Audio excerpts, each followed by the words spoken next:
most influential physicists of his generation.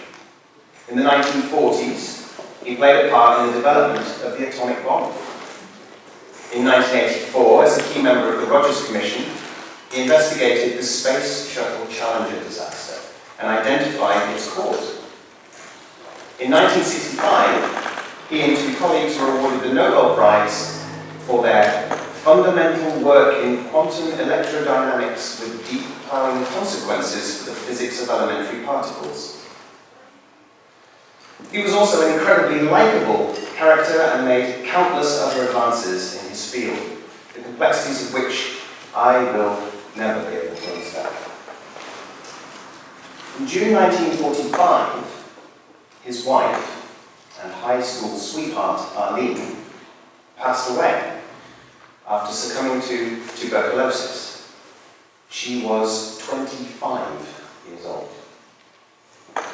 16 months later, in October 1946, Feynman wrote his late wife a heartbreaking love letter and sealed it in an envelope.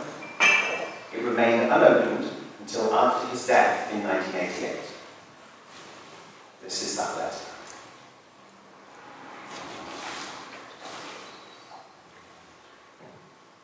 Darlene, I adore you, sweetheart.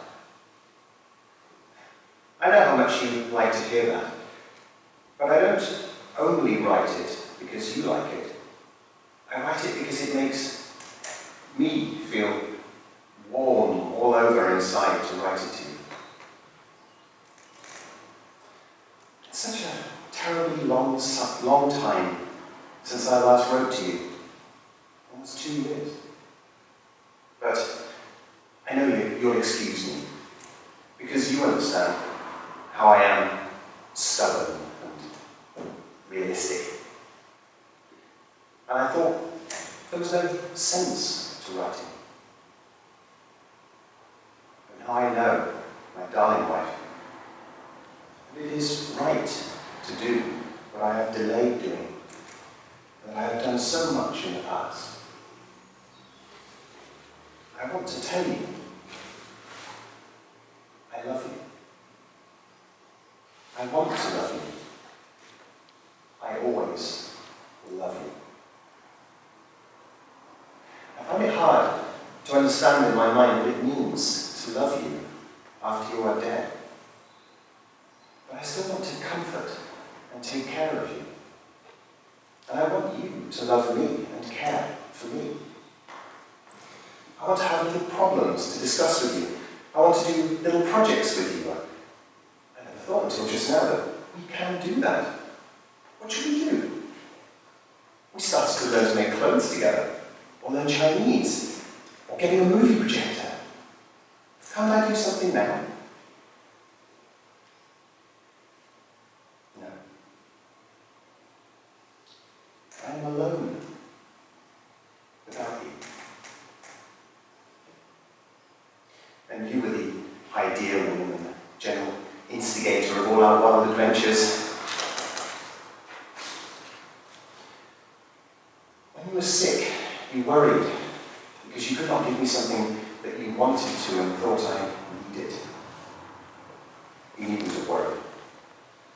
Just as I told you then, there was no real need. Because I loved you in so many ways, so much. And now it's clearly even more true. You can give me nothing now. Yet I love you. I love you so that you stand in the way of my loving anyone else. But I want you to stand there. You, dead, are so much better than anyone else alive. I know you will assure me that I'm foolish and you want me to have full happiness and don't want to be in my way. I bet you're surprised that I don't even have a girlfriend. Except you, sweetheart. After 2 years. But you can't help it, darling. And nor can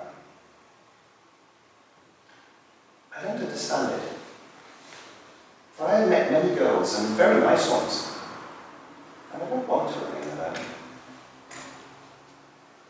ordinary meetings, they all seem ashes. You only are left to me. You are real. My darling wife, I do adore you. I love my wife. My wife is dead. P.S. Please excuse my not making this, but